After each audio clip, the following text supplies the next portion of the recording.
Salut Pissameux, bonjour les rôlistes, je suis Sébastien, et aujourd'hui on est le 9 août, et je vais répondre à la 9e question de RPG Day pour cette année. La question du jour étant quel est mon dé préféré? Eh ben, mon dé préféré, un peu de mal, mais logiquement, et je pense que je vais surprendre personne en disant ça, ce sera le D20. Oh là là, moi qui apprécie le D20, comment se fait-ce? Oui, hein, avec tout... Chroniques oubliées, Pathfinder, Donjons et Dragons, ça fait partie de mes jeux préférés, autour du système D20. Voilà. Pourquoi j'aime bien le D20? Parce que c'est un bon compromis, je trouve. C'est un bon compromis parce qu'il permet d'avoir des progressions de 5%, quoi, en gros, à un vingtième. Et donc on peut avoir des chiffres un peu plus larges, progression un peu plus large. Et ça évite d'avoir... On peut avoir des résultats assez larges avec un seul dé, sans avoir besoin de jeter plusieurs dés. Donc à se retrouver avec une courbe de Gauss, on peut avoir une distribution équiprobable. Et bien sûr, je commence à parler, il y a un connard qui fait du boulot dans son jardin, excusez-moi. Voilà, je te jure. Voilà, pas grave, en une prise on l'a fait quand même, on la garde, on continue. Donc je disais, le D20 me plaît parce que justement, il y a suffisamment de valeur pour faire pas mal de choses, il est équiprobable, donc on a à peu près autant de chances, à la variation près pour chaque dé, d'avoir à peu près un vingtième de chance de tomber sur chaque face. Donc moi j'aime bien ça, je préfère ça à une courbe de Gauss quand on utilise plusieurs dés.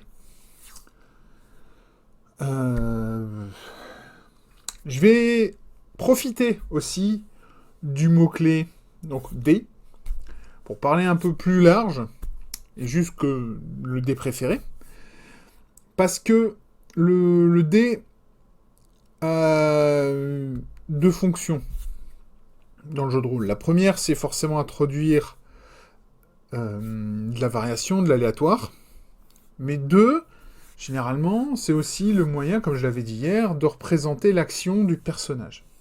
Et ça, je trouve ça très sympa. Mais c'est pas le seul moyen de gérer l'aléatoire ou de représenter l'action d'un personnage. Pour gérer de l'aléatoire, on peut très bien pousser le truc à faire des cartes, ça marche bien. Même si, pour avoir une distribution vraiment aléatoire, il faut faire entre une 17, je crois que c'est 7 ou 10 riffle shuffle, donc c'est les mélanges où on sépare en deux, on lève les coins, on les laisse se rabattre de manière un peu aléatoire les unes sur les autres. Il faut faire, je crois, entre 7 et 10 fois ça pour avoir une distribution aléatoire des cartes. Si on mâche, donc si on prend une moitié des cartes et on les insère comme ça à la dure entre les autres, ça marche mieux si vous avez vos cartes dans des pochettes, parce que ça glisse mieux. Là, il faut en faire un peu plus. Mais dans l'ensemble, on arrive aussi avec le temps à avoir une distribution aléatoire et donc à avoir des choses très sympas.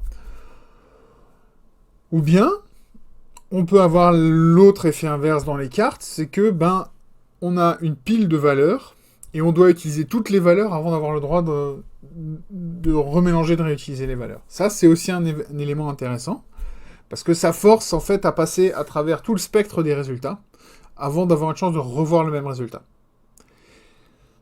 On peut faire ça aussi avec une liste de nombres. Il n'y a pas besoin de tirer les cartes. Et à ce moment-là, on utilise les chiffres. Quand on a les chiffres et les nombres en fonction des besoins. Ou des fois de ce qui nous reste. Et ça donne aussi des outils intéressants. Ça pourrait être sympa aussi. Ça force un peu à accepter le fait qu'il va y avoir des mauvais jets, enfin des mauvais résultats, au milieu des bons. Et le joueur et le MJ, enfin les joueurs quoi, auront un peu plus le contrôle sur quand est-ce qu'une action va rater. Alors c'est sûr, ça veut dire qu'il faudra faire beaucoup plus de travail au niveau du MJ, qui est le garant du système, pour s'assurer que les joueurs font pas des jets débiles juste pour cramer les valeurs basses et garder les valeurs hautes au bon moment. Mais bon, ça c'est au niveau des règles du jeu et de la pratique. L'autre solution, pour marquer les interactions des personnages, Bah, comme j'avais dit hier, c'est un système de points. Donc on part avec un certain nombre de points par jour, ou par séquence, ou par session, ou par scène, on s'en fiche, de quand est-ce qu'on recharge les points. Et à chaque fois qu'on veut réussir une action, on dépense des points. Si on veut vraiment être sûr, on dépensera plus de points. Si on est en situation de conflit, donc avec un autre personnage, joueur ou pas, c'est celui qui mettra le plus de points qui va réussir. En gros, combien est-ce que tu es prêt à sacrifier de ton potentiel sur la journée pour réussir cette opposition? C'est aussi intéressant. Il y a aussi une notion de tactique et de stratégie qui sont sympas. Donc, c'est aussi intéressant. C'est pas que des dés. Et il y a aussi moyen de mélanger un peu les genres. Utiliser par exemple le système un peu comme à la Warsaw, c'est vous avez un pool de dés. Si vous faites une valeur précise, généralement une valeur extrême, donc le plus ou le plus petit, vous allez perdre des dés de ce pool jusqu'à ce que vous ayez un repos ou une scène, ou enfin que les règles vous redonnent les dés, le nombre de dés maximum. Et vous pouvez avoir des mécaniques qui vous empêchent de perdre ces dés. En lançant moins de dés, en rajoutant de la difficulté, enfin il y a plein d'options et c'est intéressant de ce côté-là aussi. Pour continuer à parler des jets de dés, on a deux mécaniques, principalement, on a le rollover ou le roll-under. Donc j'ai une valeur, un seuil à dépasser, j'ai un seuil. La question c'est qu'est-ce qui représente une réussite? C'est les valeurs en dessous ou les valeurs au-dessus? Les deux sont existants dans le jeu de rôle. Et il n'y a pas de souci d'un côté comme de l'autre, c'est vraiment une question de comment est-ce que le créateur a vu, ou a étudié, ou a analysé, ou a regardé un peu la distribution statistique du ou des jets qu'il jette, que le joueur jette, et comment faciliter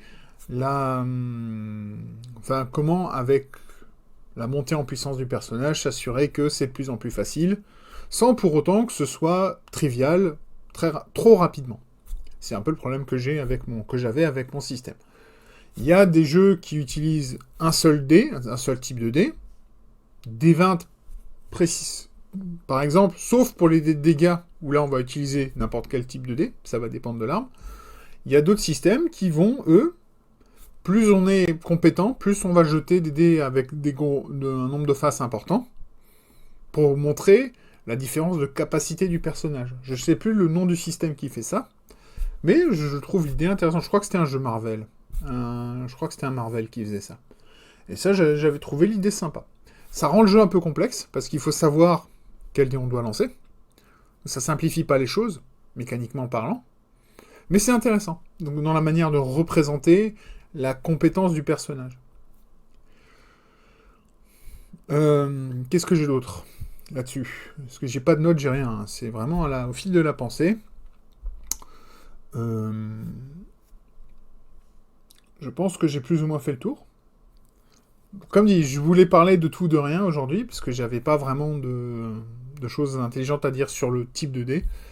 Mon dé préféré est le D20, qui n'a pas déjà été dit. Donc je voulais balancer comme ça mes considérations, mes idées. Si vous avez d'autres idées sur comment représenter l'action du personnage, par exemple, ou bien comment s'assurer de la progression en puissance sans pour autant avoir un pic. Donc, c'est dur, paf, c'est facile. Ça, c'est un peu le problème. Et le seul moyen que je vois de lisser ça, c'est d'avoir plus de faces ou plus de dés. Le problème, c'est que plus de dés, on retourne sur la courbe de Gauss.